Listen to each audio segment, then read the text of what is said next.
Hello મિત્રો, હવે આપણે એક નવી case study second case study સાથે આવ્યા છીએ. બરાબર છે. આ કેસ સ્ટડી શું છે તો કે આમ તો એક્સિડન્ટ વિક્ટિમની જ ગઈકાલે આપણે જે કેસ સ્ટડીમાં જોયું હતું મોટરસાઇકલિસ્ટવાળું, તો એ રીતે આજે પણ એક એક્સિડન્ટ વિક્ટિમ છે, પણ અહીંયા કહાની થોડી ટ્વિસ્ટ છે.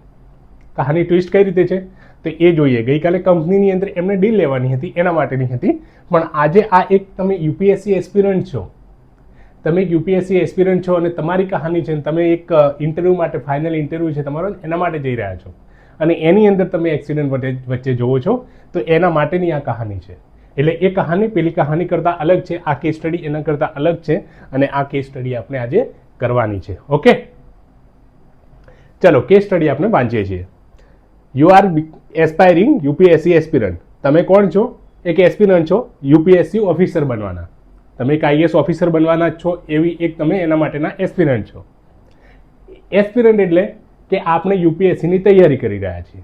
હવે આમાં શું થયું છે કે તમે પ્રિલિમ અને મેન્સની એક્ઝામ ક્લિયર કરી દીધી છે અને તમારે હવે આવ્યું છે ઇન્ટરવ્યૂ, અને તમે પર્સનલ ઇન્ટરવ્યૂ માટે જઈ રહ્યા છો. પર્સનલ ઇન્ટરવ્યૂ માટે તમે જઈ રહ્યા છો અને ઇન્ટરવ્યૂ જતી વખતે તમે એક એક્સિડન્ટ જોવો છો. ઇન્ટરવ્યૂમાં જતી વખતે શું કરો છો તમે? તો તમે એક્સિડન્ટ જોવો છો. અને આ એક્સિડન્ટ કોનો છે તો કે એક મધર અને ચાઇલ્ડ છે, અને એ બહુ તમારા ક્લોઝ રિલેટિવ છે, એ તમારા નજીકના સગાવાલા છે. ઓકે, એ સગાવાલાને શું થયું છે? એક્સિડન્ટ થયું છે અને બહુ બેડલી ઇન્જર્ડ, એટલે બહુ ગંભીર ઈજાઓ થઈ છે, ગંભીર ઈજાગ્રસ્ત એ થયા છે. હવે એમને શું જરૂરત છે? તો ઇમિડિયેટ હેલ્પ, એકદમ જલ્દી તમારી એક કોઈ પણ ત્યાં આવી અને એમને હેલ્પ પહોંચાડે એવી જરૂરત છે. આ આખું વાક્ય કોણે જોયું છે? એ તમે જોયું છે અહીંયા. હવે આને અહીંયા હેલ્પની જરૂરત છે, તો આ પરિસ્થિતિની અંદર તમે શું કરવાના છો? તમારી એક્શન જે પણ લેશો, તમે જે પણ કરશો, તો એ તમારે એને જસ્ટિફાય કરવું પડશે. ઓકે, કેસ સ્ટડી સમજ આવી ગઈ બધાને? આઈ થિંક આવી ગઈ હશે. બરાબર છે. હવે આપણે વાત કરી હતી ગઈકાલે કે આપણે આ કેસ સ્ટડી કોઈ પણ આવે એટલે શું કરવાનું, તો સૌથી પહેલાં એના માટે આપણે એક નાનો સિમ્પલ ઇન્ટ્રો આપણે તૈયાર કરી દેવાનો કે આ કેસ સ્ટડી શાના વિશે છે. કે કેસ સ્ટડી એવું કહે છે કે તમે યુપીએસસી એસ્પિરન્ટ છો, ઇન્ટરવ્યૂ માટે જાઓ છો, તમે આ પ્રકારની સિચ્યુએશન જોવો છો, એની અંદર કોઈક એક્સિડન્ટ થયો છે તમારા ક્લોઝ રિલેટિવનો, એ બેડલી ઇન્જર્ડ છે, તો એમને જસ્ટિસ એટલે એમને ન્યાય થવો જોઈએ અને એમને સારવાર ઇમિડિયેટ પહોંચવી જોઈએ. ઓકે, તો આના વિશે આ એક સિચ્યુએશન છે. તો આટલું તમે એક ઇન્ટ્રોડક્શનની અંદર શરૂઆતમાં લખી દીધું. હવે ઇન્ટ્રોડક્શન પછી અહીંયા તમારે કોણ લખવાના? તો ઇન્ટ્રોડક્શન પછી આપણે લખવાના છે સ્ટેક હોલ્ડર્સ. સ્ટેક હોલ્ડર એટલે આપણે વાત કરી હતી ગઈકાલે કે હિસ્સેદારો. આની અંદર કોણ કોણ લોકો, અલગ અલગ લોકો જોડાયેલા થવાના છે એ કેસ સ્ટડીની અંદર, એને કહેવાય છે હિસ્સેદારો. બરાબર છે. તો આ હિસ્સેદારો અહીંયા કોણ રહેવાના છે? તો સૌથી પહેલા તો આપણે પોતે જ છીએ. કોણ? કે યુપીએસસી એસ્પિરન્ટ. તમે એક યુપીએસસી એસ્પિરન્ટ છો, એ સૌથી પહેલા, એટલે મી એન એસ્પિરન્ટ, હું એક એસ્પિરન્ટ અભ્યર્થી, એક સ્ટેક હોલ્ડર આવી ગયું.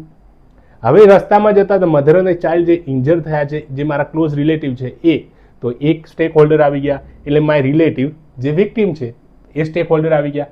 હવે આ વિક્ટિમ છે, અહીંયા કોણ આવશે? તો અહીંયા પોલીસ પણ આવશે અને અહીંયા એમ્બ્યુલન્સ પણ આવશે. ઓકે, બરાબર છે. તો પોલીસ એ થઈ ગઈ એક શું, એક આમાં સ્ટેક હોલ્ડર થઈ ગઈ.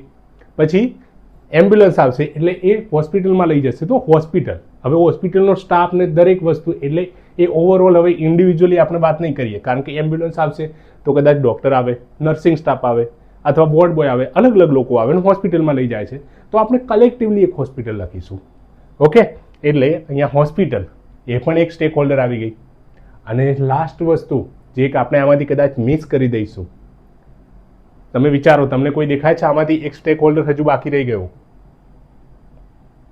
યસ, કોણ છે અહીંયા? તો કે અહીંયા તમે યુપીએસસી એસ્પાયરિંગ ઓફિસર છો, એટલે યુપીએસસી તમે ઇન્ટરવ્યૂ આપવા માટે જાઓ છો, તો યુપીએસસી પણ એક રહેવાની છે આની અંદર સ્ટેક હોલ્ડર. કેમ યુપીએસસી રહેવાની છે? કારણ કે તમે યુપીએસસી ઇન્ટરવ્યૂ આપવા જવાના છો, અને તમે અગર લેટ પહોંચ્યા તો યુપીએસસી વાળા કદાચ તમને શું કરશે? ઇન્ટરવ્યૂ આપવા નહીં દે. તો તમારી પાસે જે પણ એક્શન લેશો એનું જસ્ટિફિકેશન પણ હોવું જોઈએ, અને એની અંદર યુપીએસસી ઇનડાયરેક્ટલી ઇન્વોલ્વ છે, એટલે એ સ્ટેક હોલ્ડર. તો આપણે આમાંથી 5 સ્ટેક હોલ્ડર આઈડેન્ટિફાય કર્યા, અને એ બહુ ઇમ્પોર્ટન્ટ છે. બરાબર છે. તો હવે આ સ્ટેક હોલ્ડર આપણે લખી દીધા. હવે આ આખી સિચ્યુએશન છે આ કેસ સ્ટડીની, આ સિચ્યુએશનની અંદર આપણે એથિકલ ડાયલેમા એટલે મૂંઝવણો કઈ છે નૈતિક એ કાઢવાની છે કે નૈતિક મૂંઝવણ કઈ છે અહીંયા કે આ તો મારું યુપીએસસી ઇન્ટરવ્યૂ છે, પ્રિલિમ એક્ઝામ પણ નથી, મેઇન્સ એક્ઝામ પણ નથી, અને એ યુપીએસસી ઇન્ટરવ્યૂ છે. હવે ઇન્ટરવ્યૂ કોણ મિસ કરે? ઇન્ટરવ્યૂ કોઈ મિસ કરે કે ઇન્ટરવ્યૂમાં કોઈને લેટ થવું હોય? એના માટે તો ટીપ ઠોપ થઈને કદાચ 2 દિવસ પહેલા લોકો જતા રહે, અને એની અંદર તમે છેલ્લા દિવસે જ જાઓ છો ત્યાં. બરાબર છે? તો આ એક તમારું ઇન્ટરવ્યૂ છે. એવી ઇન્ટરવ્યૂની પરિસ્થિતિની અંદર તમે જોવો છો. હવે આ બાજુ પણ ક્રિટિકલ સિચ્યુએશન છે, એકદમ તમને એક્સ્ટ્રીમ સિચ્યુએશન આપી છે. બરાબર છે?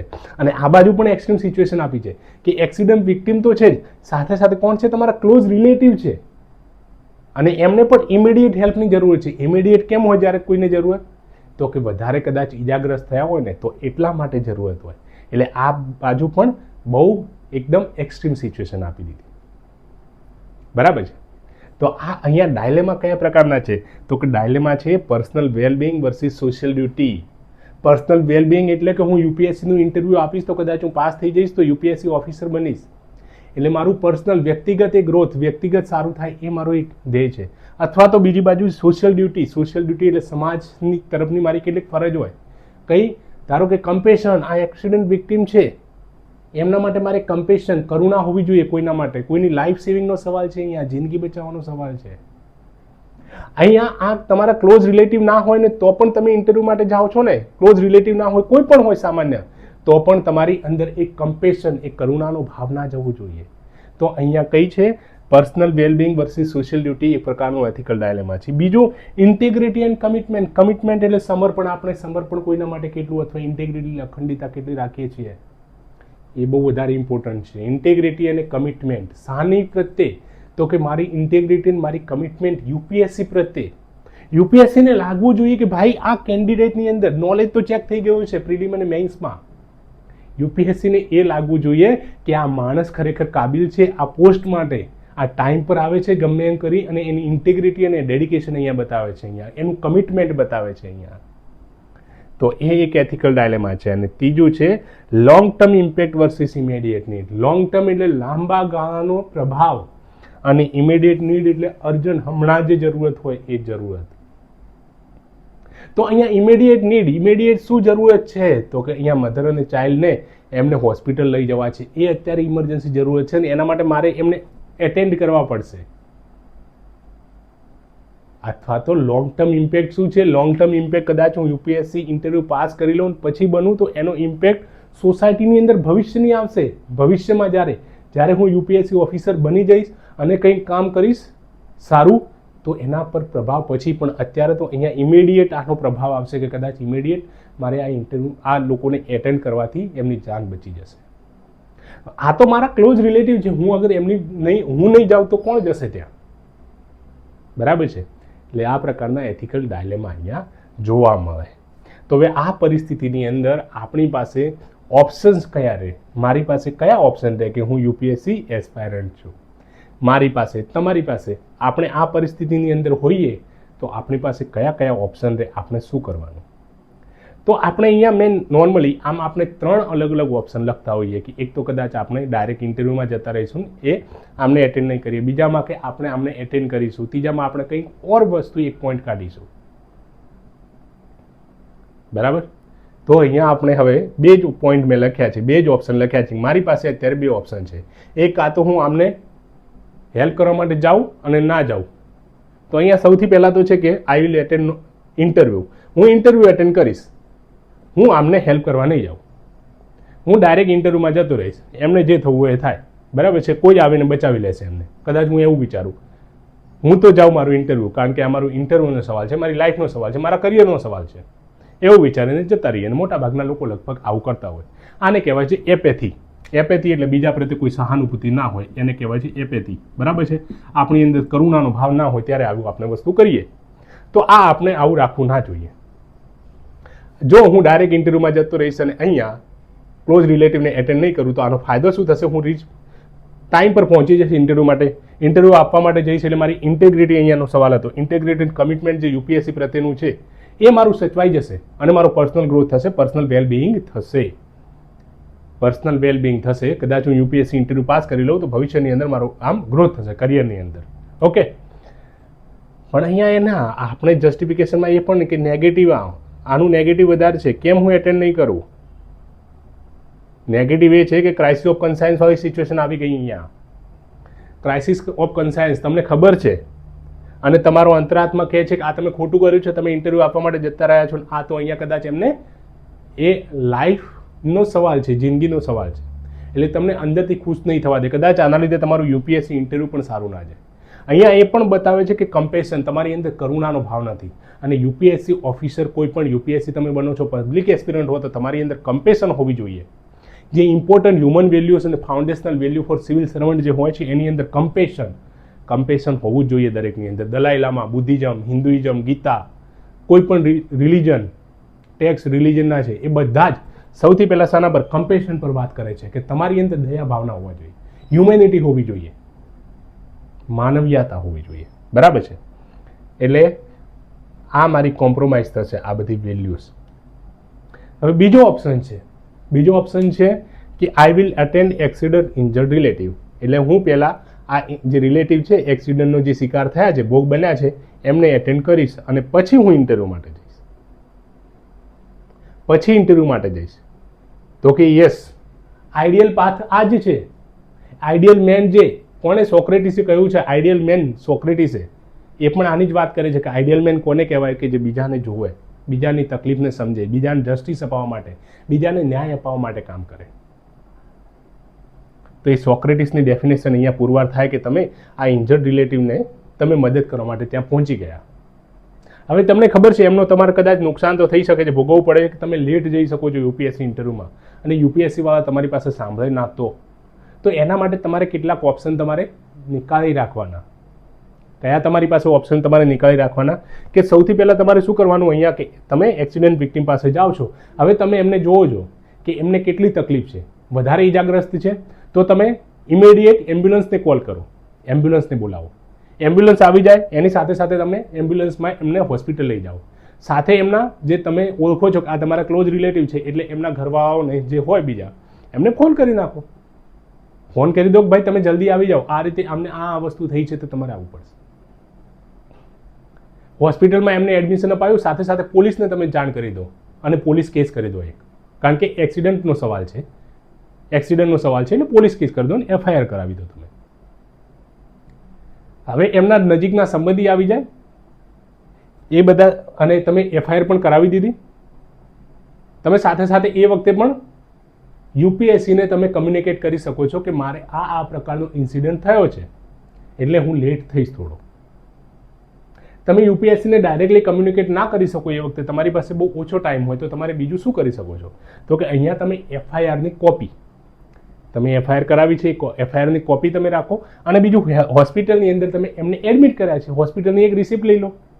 આ બે વસ્તુ લઈ લો અને તમે જાઓ પછી યુપીએસસી ઇન્ટરવ્યૂ આપવા માટે. કદાચ તમે થોડા લેટ થયા છો, પણ યુપીએસસીની એ વસ્તુ તમે બતાવશો તો યુપીએસસી વાળા ઓટોમેટિકલી માની જવાના છે લગભગ. કારણ કે એવું નથી કે ત્યાં બધા વાઘ બેઠા છે, એમની અંદર પણ માનવીય સંવેદનાઓ હોય છે, અને એ તમારી અંદર એ જ વેલ્યુ એ જોવા માંગે છે કે તમે લોકોના તકલીફની અંદર કેટલા આગળ આવો છો, તમે પર્સનલ વેલબિંગ કરતાં પબ્લિક ઇન્ટરેસ્ટને કેટલું જોવો છો. બરાબર છે? પોતાના કરતાં તમે બીજાનો કેટલો ખ્યાલ રાખો છો, એ યુપીએસસી પણ ઈચ્છતું હોય. એટલે અહીંયા જરૂરી છે કે તમે એટલું લઈને જશો એટલે કદાચ યુપીએસસી વાળા ઓટોમેટિકલી માની જશે. સોરી. હવે મારી આ એક્શનના જસ્ટિફિકેશન શું છે? કારણ કે તમને કીધું જસ્ટિફાય યોર એક્શન, અહીંયા જસ્ટિફાય કરી. બરાબર છે? આપણે એક્શન અહીંયા આ જસ્ટિફાય આ એક્શનને આપણે કરવાની છે. તો આનાથી શું થશે? એક તો કમ્પેશન, મારી જે કરુણા છે એ કરુણા અહીંયા રિફ્લેક્ટ થઈ બીજાના પ્રત્યે. કેર, એક્સિડન્ટ વિક્ટિમ છે એના પ્રત્યે મારી કેર પણ રિફ્લેક્ટ થઈ. પબ્લિક ઇન્ટરેસ્ટને મેં ઉપર રાખ્યો, હ્યુમેનિટીને ઉપર રાખી, એ વસ્તુ થઈ અહીંયા. વિક્ટિમને જસ્ટિસ એટલે ન્યાય મળશે, એ ન્યાયવાળું પણ અહીંયા જોવા મળે. અને આવી શા માટે કરવી જોઈએ, આપણે આ પ્રકારની એક્શન લેવી જોઈએ, એના અહીંયા કારણો આપ્યા છે. કે ગુડ સમરીતન, જે બાઇબલની અંદર લખેલું છે ગુડ સમરીતન. ગુડ સમરીતન શું કહે છે? ગુડ સમરીતન એવું કહે છે કે તમારે તમારી કોઈ એક્શન કરવી જોઈએ, તમારે સારું કંઈ કરવું જોઈએ, તમારે બદલાની અંદર કંઈ પણ વસ્તુની આશા રાખ્યા વગર કે તમને કોઈ રિવોર્ડ આપશે, તમને કોઈ ઇનામ આપશે, તમારા પર કોઈ ખુશ થશે અથવા તમને આભાર કહેશે, એ બધું એક્સપેક્ટ કર્યા વગર તમારા કોઈ ક્લોઝ રિલેટિવ પણ ના હોય ને, અને તો પણ કોઈ એક્સપેક્ટ કર્યા વગર એવા લોકોને હેલ્પ કરવી, એને કહેવાય છે ગુડ સમરિતન. અને બાઇબલની અંદર આ વસ્તુ લખેલી છે. તો એટલા માટે આ ગુડ સમરિતનની અંદર અહીંયા જો મારા ક્લોઝ રિલેટિવ ના હોત, કોઈ પણ હોત ને, તો પણ હું જતો હોત. બરાબર છે. બીજું વિક્ટિમ. અહીંયા આ રીતે વિક્ટિમને જે છે એ જસ્ટિસ મળશે. જસ્ટિસ કઈ રીતે? એક તો મેં FIR પણ કરાવી દીધી છે એટલે એને ન્યાય મળશે. બરાબર. ત્રીજી વસ્તુ છે ઇમોશનલ ઇન્ટેલિજન્સ. આ કેટલી ક્લાસિક કન્ડિશન થઈ ગઈ. હવે ઇમોશનલ ઇન્ટેલિજન્સ આપણે શરૂઆતમાં જોયું તો માનવીય બુદ્ધિમત્તા, માનવીય બુદ્ધિમત્તા નહીં, ઇમોશનલ ઇન્ટેલિજન્સ એટલે ભાવનાત્મક બુદ્ધિમત્તા કહેવાય. ભાવનાત્મક બુદ્ધિમત્તા એટલે એવી એક સિચ્યુએશન આવી જાય જે કોન્ફ્લિક્ટિંગ સિચ્યુએશન હોય અને એની અંદર પણ તમે કઈ રીતે બહાર નીકળી આવો છો. આ એક તમારા માટે એકદમ ઇન્ટેલિજન્સ ના હોય ને માણસની અંદર, ઇમોશનલ ઇન્ટેલિજન્સ, તો કદાચ આ સિચ્યુએશનની અંદર શું કરવું એને એ ખ્યાલે ના આવે, એકદમ હક્કાબક્કા થઈ જાય. બરાબર છે. તો આ આપણે એક ઇમોશનલ ઇન્ટેલિજન્સ વાળી સિચ્યુએશન થઈ કે એક બાજુ તો તમારે ઇન્ટરવ્યૂ છે અને એક બાજુ આ એક્સિડન્ટ વિક્ટિમ છે. તો આ બંને પરિસ્થિતિમાંથી તમારે એક સારી રીતે નીકળવું હોય, બહાર નીકળવું હોય, તો એના માટે તમારી અંદર ઇમોશનલ ઇન્ટેલિજન્સ જોઈએ, ભાવનાત્મક બુદ્ધિમત્તા જોઈએ. અને આ તમે ભાવનાત્મક બુદ્ધિમત્તાનો ઉપયોગ કરી અને તમે FIRની કોપી પણ લઈ લીધી, તમે હોસ્પિટલની રિસિપ્ટ પણ લઈ લીધી અને UPSCને કહી પણ દીધું, અને એ રીતે તમે બંને પરિસ્થિતિમાંથી નીકળી ગયા કે તમે એ એક્સિડન્ટ વિક્ટિમને પણ હેલ્પ કરાવી દીધી અને તમે ઇન્ટરવ્યૂ પણ આપી દીધું. એટલે આ તમારી ભાવનાત્મક બુદ્ધિમત્તા શ્રેષ્ઠ છે એવું કહેવાય. એટલે ઇમોશનલ ઇન્ટેલિજન્સ તમારું સચવાઈ ગયું અહીંયા. This shows I am concern about my integrity also. આ એ પણ બતાવે છે કે હું ઇન્ટેગ્રિટી મારી છે ને, ઇન્ટેગ્રિટી, અખંડિતતા, એના માટે હું કન્સર્ન છું. અહીંયા કહેવાતું કે આ ઇન્ટેગ્રિટી તમારી કોમ્પ્રોમાઇઝ થશે અગર તમે આ રીતે, કે UPSCને એવું લાગશે, UPSCને કે તમે તો આ જોબ માટે તમે સિરિયસ જ નથી. પણ અહીંયા આનાથી વસ્તુથી લાગશે કે તમે તમારી જોબ માટે ઇન્ટરેસ્ટેડ છો અને એમાં કન્સર્ન છો તમે, એટલા માટે કરી અને તમે આ બધી પરિસ્થિતિ જોતા પણ તમે ઇન્ટરવ્યૂ આપવા માટે ગયા છો. અને એ પણ બધી જ વસ્તુ લઈને તમે. હવે if I will not attend, હું જો આ કેસને અટેન્ડ ના કરતો તો શું થતું? તો કે નોઅર ડુઅર સ્પ્લિટ થતું. એ દયાનંદ સરસ્વતી આ થિયરી આપેલી છે કે નોઅર ડુઅર સ્પ્લિટ નહીં. નોઅર એટલે તમે જાણો છો, ડુઅર એટલે તમે કરો છો. તમે જાણો છો, તમને ખબર છે કોઈ વસ્તુની, પણ તોય તમે એના અગેન્સ્ટમાં કરો છો, એટલે એને સ્પ્લિટ છે. મને ખબર છે કે ગુટકા ખાવાથી મને કેન્સર થશે, તોય હું ગુટકા ખાઉં છું. તો કે નોઅર એટલે હું જાણું છું. શું જાણું છું? કે હું ગુટકા ખાઈશ તો મને કેન્સર થશે, એ હું જાણું છું, મને ખબર છે, તો પણ હું ગુટકા ખાઉં છું. એટલે કરનારો મહેન્દ્ર, જાણનારો મહેન્દ્ર અને કરનારો મહેન્દ્ર બંને અલગ અલગ છે. મહેન્દ્ર જાણે છે કે એને ગુટકા ખાવાથી નુકસાન થવાનું છે અને મહેન્દ્ર કરે અલગ છે તો પણ ગુટકા ખાય છે. એટલે આ દયાનંદ સરસ્વતી કહેલું છે. અહીંયા તમને ખબર છે કે તમે એક્સિડન્ટ વિક્ટિમ છે, એમની હેલ્પ નહીં કરો, એમની હેલ્પ કરવી પડશે કારણ કે એમને ઇમિડિયેટ હેલ્પની જરૂરત છે. એટલે તમે નોઅર છો એ, અને તમે તો પણ ઇન્ટરવ્યૂ આપવા માટે જતા રહો છો, તમે અહીંયા કંઈ કરો નહીં. તો ડુઅર, તમે કરનારા અલગ છો. એ દોગલાપંથી પેલી કહેવાય ને એ.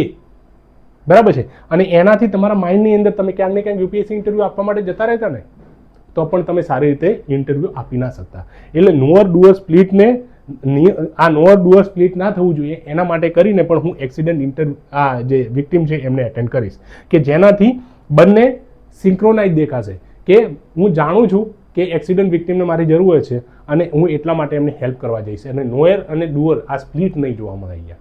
બરાબર છે.